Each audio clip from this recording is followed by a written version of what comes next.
जय मसी Gethsemane airport church परिवार साथै हामीसँग मिडियामा संगति गरिराख्नु भएको आदरणीय दाजुभाइ दिदीबहिनीहरू, सधैँ चाहिँ मैले एउटा नयाँ विषय खराबी भित्र भलाइ भन्ने विषयमा वचन लिएर आएको छु र पवित्र बाइबलको म उत्पत्तिको पुस्तक 50 अध्यायको 20 पद पढेर आजको वचनलाई निरन्तरता दिदछु र पवित्र बाइबलको यस खण्डमा यस प्रकारले लेखिएको छ, तिमीहरूले मेरो विरुद्धमा हानि गर्ने विचार गरेका थियौ, तर परमेश्वरले त्यही कामद्वारा भलाइ गर्ने विचार गर्नुभयो, ताकि जसरी आज भइरहेको छ त्यसरी नै धेरैजना मानिसहरू बाँचिरहन्। प्रिय ख्रिस्ट पारखी दाजुभाइ दिदीबहिनीहरू, घटनाक्रम यस प्रकारको छ।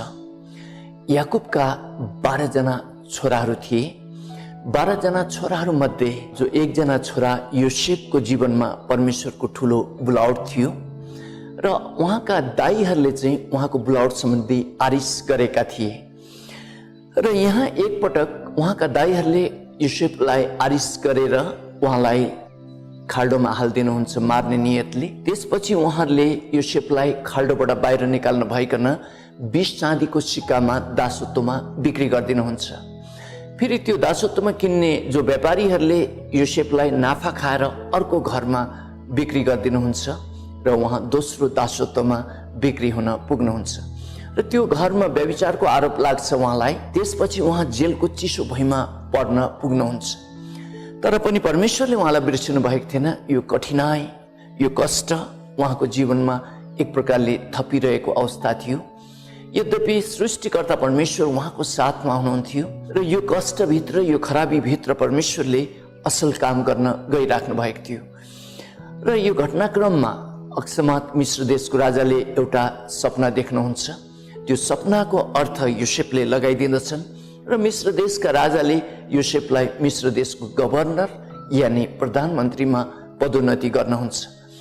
त्यसपछि अनिकालको समयमा उहाँका दाइहरू अन्न किन्ने कुराहरूमा मिश्र देश आउँदछन्।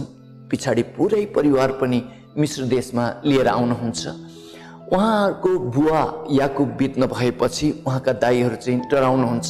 अब यो मेरो भाइ यानि हाम्रो भाइ मिश्र देशमा ठुलो पदमा छन्, प्रधानमन्त्री पदमा छन्, यो भाइले चाहेको खण्डमा हामीलाई बदला लिने इच्छा गरिएको खण्डमा यसले हामीलाई मार्न पनि सक्छ भन्ने सोचमा उहाँहरू मिलेर चाहिँ योसेफलाई भन्नुहुन्छ कि बुवा मर्नुभन्दा अगाडि खराबी नगर्नु है, भनिवरी मर्न भएको छ भनेर योसेफलाई भन्नुहुँदाखेरि योसेफले यस खण्डमा यानि उत्पत्तिको पुस्तक 50 अध्यायको 20 पदमा तिमीहरूले खराबी गर्नको लागि कोसिस गर्यौ, तर त्यो खराबीलाई परमप्रभु परमेश्वरले बदल्नु भएर हामीलाई सबैलाई नै भलाइ गर्नुभयो र तिमीहरू नडराओ भनिकन उहाँले यहाँ भनिराख्नु भएको छ। र प्रिय दाजुभाइ दिदीबहिनीहरू, तपाईँ र म परमेश्वरको योजना अनुसार छौँ भने हाम्रो जीवनमा अरूहरूले कुभलो गर्न कोसिस गर्नु भए तापनि त्यसलाई परमेश्वरले बदल्नु भएर भलाइमा नै परिणत गर्नुहुन्छ र त्यो खराबीमा उहाँले भलाइ निकाल्नुहुन्छ भनिकन यस खण्डले बताएको छ। र तपाईँको जीवनमा कुनै पनि खराबी भएर गइरहेको अवस्था छ भने नडराउनुहोस्। प्रभु तपाईँको साथमा हुनुहुन्छ। प्रभुसँगको तपाईँको सम्बन्ध ठिक छ भने तपाईँलाई जे जति कुभलोहरू आउँदछ ती सबै कुभलोहरूले तपाईँलाई प्रमोसन नै गरेर जाँदछ। प्रिय दाजुभाइ दिदीबहिनीहरू, त्यस्तै गरेर हामी परमेश्वरको अर्को जनको विषयमा पनि उदाहरण लिन सक्दछौँ। उहाँ हुनुहुन्छ मूसा र मूसा जब मिश्र देशमा जन्म लिनुभयो उहाँको जन्मिने अधिकार पनि थिएन, तर यही कुभलो, यही कष्टको अवस्थामा जब मूसा जन्मनु भयो, मूसालाई 3 महिनापछि लगेर नील नदीमा उहाँको परिवारका सदस्यहरूले राखिदिए। यही अवस्थामा परमेश्वरले अवस्था क्रिएट गर्नुभयो र मिश्र देशको राजाको छोरीले मूसालाई आफ्नो धर्मपुत्र बनाउनु भयो। मूसा दासको परिवारमा जन्म लिनु भएको भए तापनि उहाँले मिश्र देशको दरबारमा हुर्किने मौका पाउनुभयो। मिश्र देशको शिक्षा दीक्षा उहाँले सबै कुराहरू पाउनुभयो र यहाँ खराबी मूसाको जीवनमा भएको थियो, तर यो खराबीले त उहाँको जीवनमा भलाइ उत्पन्न गरेको हामी यहाँ देख्दछौँ। प्रिय दाजुभाइ दिदीबहिनीहरू, त्यस्तै गरेर तपाईँले एस्तरको पुस्तकमा मर्दकाईको जीवनलाई पनि तपाईँले विचार गर्न सक्नुहुन्छ। एस्तर रानीको आफन्त जो मर्दकाई हुनुहुन्थ्यो, त्यो देशको प्रधानमन्त्री हामानले उहाँसँग दुश्मनी गर्नुभयो परमेश्वरलाई विश्वास गरेको कारणले गर्दाखेरि त्यो सतावटमा मर्दकाई पुग्नुभयो। हामानले दुश्मनी गरेर षड्यन्त्र गरेर खत्तम पार्ने कोसिस गर्नुभयो। यही खत्तम पार्ने षड्यन्त्रलाई चाहिँ परमेश्वरले यो पासालाई पल्टाइदिनु भयो। पछि गएर मर्दकाई त्यो देशमा यानि अहासुरस राजाको दोस्रो दर्जामा सेकेन्ड कमान्डिङमा प्रधानमन्त्री पदमा उहाँ नियुक्ति हुन पुग्नु भयो। र त्यस्तै गरेर तपाईँले दानियल अगमवक्ताको जीवनलाई पनि याद गर्न सक्नुहुन्छ। उहाँ प्रधानमन्त्री भइसक्नु भएको थिएन र उहाँ मन्त्रीहरू मध्येको 3 जना अध्यक्ष मध्येको 1 जना अध्यक्ष भएर बसिराख्नु भएको थियो।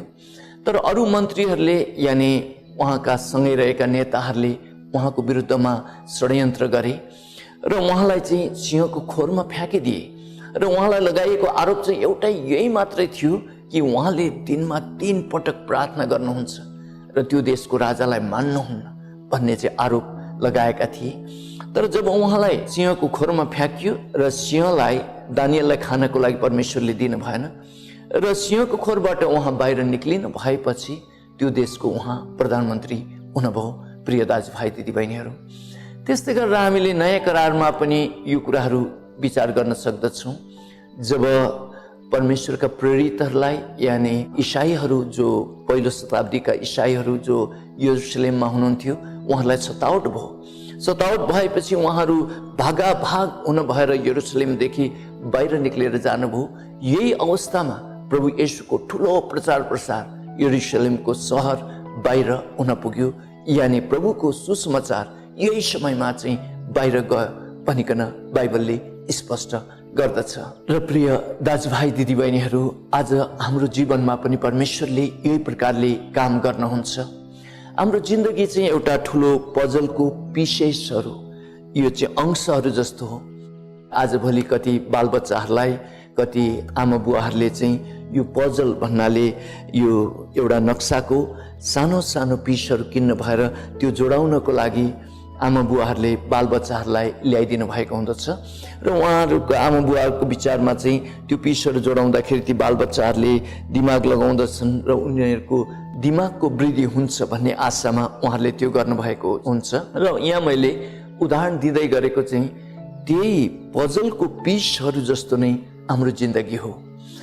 र जस्तो एउटा स्याउको नक्सा छ र त्यसमा चाहिँ साना साना पिसहरूको नक्साहरूबाट त्यो स्याउ एउटा बच्चाले जोडाउँदै गर्नु परेको छ भने स्याउको त्यो आकारहरूलाई मिलाएर यहाँ त्यहाँ राख्दै अनि त्यहाँबाट माथि निक्लेको डाँठलाई फेरि त्यहाँ जोडाएर अनि त्यहाँबाट साइडमा गएको एउटा पातको पनि त्यही प्रकारको पिसहरूलाई जोडाउँदै जाने प्रकारको कुराहरू हुँदछ। र कहिले हामीले जब त्यो पजलको त्यो अंशहरूलाई सानो टुक्राहरूलाई देख्दछौँ त्यसको अर्थै लाग्दैन, यता हो कि उता हो कि त्यस्तो भनेर अर्थै लाग्दैन। तर हामीले त्यसको एउटा अंशलाई बुझेर अनि बिस्तारै बिस्तारै जोडाउँदै गइएको खण्डमा त्यो पूर्ण नक्सा त्यहाँ तयार हुँदछ। र हाम्रो जिन्दगी पनि त्यही प्रकारले हामी देख्दछौँ।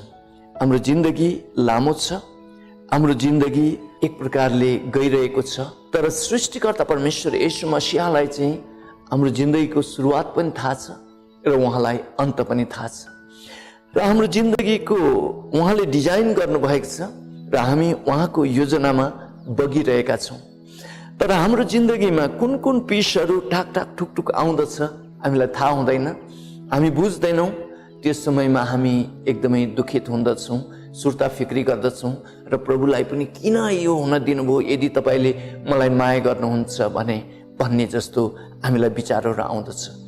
तर उहाँ सृष्टिकर्ता परमेश्वर, उहाँ डिजाइनर म्यानुफ्याक्चरर बनाउने परमेश्वर कुमालेलाई भाँडा कुन प्रकारले बनाउने उहाँलाई थाहा छ र भाँडालाई कुन प्रकारले चलाउने त्यो पनि उहाँलाई थाहा छ।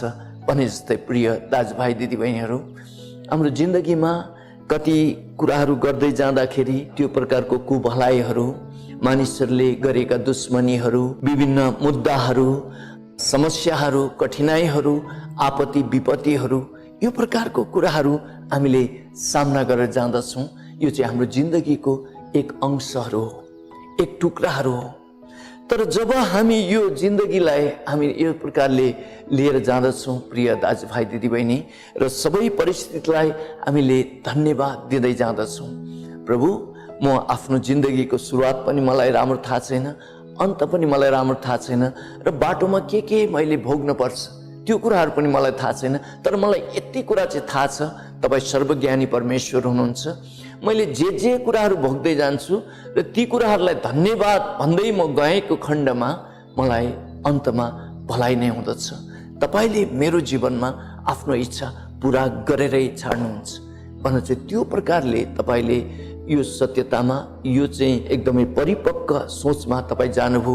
यानि बाइबलीय परमेश्वरको विचारमा तपाईँले आफ्नो विचारलाई ढाल्नु भएको खण्डमा तपाईँको जीवनमा प्रभुले आफ्नो इच्छा पुरा गरेरै छोड्नुहुन्छ। प्रिय दाजुभाइ दिदीबहिनीहरू, उदाहरणको लागि मेरो यो जो 2टा बङ्गारा म सानो हुँदाखेरि नै किराले खाएर नष्ट भएको थियो।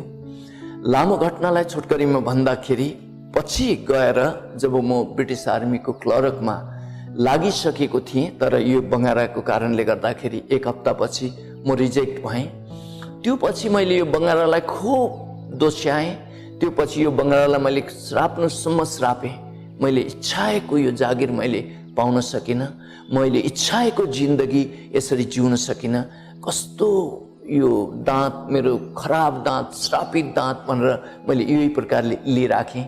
मैले त्यतिखेर प्रभु येशूलाई मुक्तिदाता भनेर चिनेको थिइनँ र प्रभु येशूको शिक्षा मलाई बाइबलबाट थाहा थिएन। मैले त सम्झेँ कि यो दाँतले मलाई ठुलो जिन्दगीमा धोका दियो भनेर चाहिँ मैले यसरी सम्झेको थिएँ। तर प्रभु येशूलाई विश्वास गरेर मैले पछि गएर थाहा गरेँ कि यो दाँतको खराबीको कारणले गर्दाखेरि म जसरी ब्रिटिस आर्मीको क्लर्कमा लागेन, यसको अर्थ म त्यो पदमा, त्यो वैभवमा पुगिन, पैसा रुपियाँ, पद, मान, इज्जत आदि इत्यादिमा म त्यो प्रकारले पुग्न सकिनँ। पुग्न नसकेको कारणले गर्दाखेरि परमेश्वरले मलाई नम्रतामा लानुभयो र पछि गएर मैले प्रभु येशूलाई मुक्तिदाता भनेर चिनेरै छोडेँ। म यदि त्यो ब्रिटिस आर्मीको क्लर्कमा लागेको थिएँ र पैसा रुपियाँबाट पनि परिपक्व भएर म गएको अवस्था थियो र मान इज्जत पनि मेरो भएको थियो भने म एक घमण्डी मान्छे थिएँ। मैले कुनै हालतमा पनि प्रभु येशूलाई मुक्तिदाता भनेर म चिन्न सक्दैन थिएँ। र अन्तमा निचोडमा त मैले यो कुराहरू बुझेँ, यो दाँतले त मलाई अनन्त जीवनमा पो लगेछ, यो दाँतले त मलाई अनन्त जीवनको भागीदारी पो बनाएछ। प्रिय दाजुभाइ दिदीबहिनीहरू, जुन कुराले मलाई खराबी गरेको थियो भनेर मैले सम्झेको थिएँ, त्यो कुराले त मलाई त यति ठुलो कुरा गरेछ कि धरतीमा प्रभु येशूलाई चिन्न भन्दा ठुलो कुरा कुनै पनि छँदै छैन। र त्यो कुरा पो मेरो दाँतले चाहिँ मलाई चिनाएरै छोडेछ र म अहिले मेरो यो दाँतको घटना सम्बन्धी एकदमै प्रभुलाई धन्यवादी दिँदछु। प्रिय दाजुभाइ दिदीबहिनीहरू, त्यस्तै गरेर मैले आफ्नो जिन्दगीमा सम्झेको अर्को घटना, होसियार गर्दा गर्दै हुँदा हुँदै मेरो पारिवारिक घटना घट्यो। परिवारमा एउटा आकस्मिक दुर्घटना भयो र यो दुर्घटना पछि मैले मनमा सम्झेँ, प्रभु यो प्रकारको अवस्था किन हुन दिनुभयो। र यो अवस्थाको कारणले गर्दाखेरि कतिजना साथीहरूले मलाई साथी बनाउन नसक्लान्, यानि कतिपय प्रकारको कुराहरू, दोषी कुराहरू मेरो जीवनमा आउला भनेर चाहिँ मैले यो प्रकारले सोचिरहेको थिएँ। किन प्रभु, किन यस्तो हुन दिनुभयो भनेर चाहिँ मैले सोचिरहेको थिएँ। तर मेरो एकजना साथीले, विश्वासी साथीले नै भन्दै हुनुहुन्थ्यो, यो घटनाको लागि पनि तपाईँले त प्रभुलाई धन्यवाद दिन पर्दछ, किनकि जतिले तपाईँलाई त्यो प्रकारले सोच्दछन् ती त न्याय गर्ने मान्छेहरू हुन्। मत्तीको पुस्तक 7 अध्यायको 1 पद, प्रभु येशूले भन्नुभएको कुरालाई नमान्ने मान्छेहरू हुन्। न्याय नगर र तिमीहरूको न्याय हुने छैन, दोष नलगाओ र तिमीहरूलाई पनि दोष लाग्ने छैन भनेर चाहिँ प्रभुको वचन नमान्ने मान्छेहरू हुन्। र त्यस्ता मान्छेहरूले तपाईँलाई साथी बनाएनन् भने छोडिदिनुहोस्। तर तपाईँसँग जति पनि साथी मित्रहरू अब चाहिँ हुन्छन्, ती चाहिँ प्योर साथी मित्रहरू हुँदछन्। त्यसले गर्दाखेरि त्यो कुरामा पनि तपाईँले धन्यवादै प्रभुलाई दिनपर्छ भनेर चाहिँ उहाँले भन्दै हुनुहुन्थ्यो। मैले सोचेर हेरेँ, कुरा सही हो। मैले धेरै साथी मित्रहरू भएर भ्रमको जिन्दगी बिताउनको सट्टा प्योर प्रभुलाई प्रेम गर्ने मान्छेहरू, प्रभुको वचन बुझ्ने मान्छेहरू साथी मित्र हुनु कति राम्रो हो भनेर चाहिँ मैले यसरी सम्झेँ।